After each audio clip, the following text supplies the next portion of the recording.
Welcome to Solvetic, your channel to always learn technology easily. Below in the description, you will find useful links we used in this video.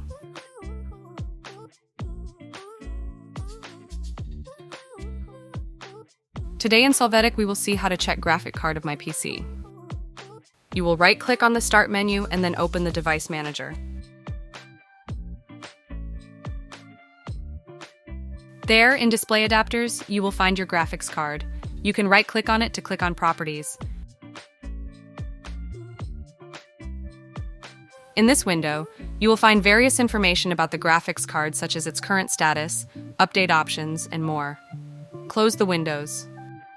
Hey, remember to subscribe Solvetic channel.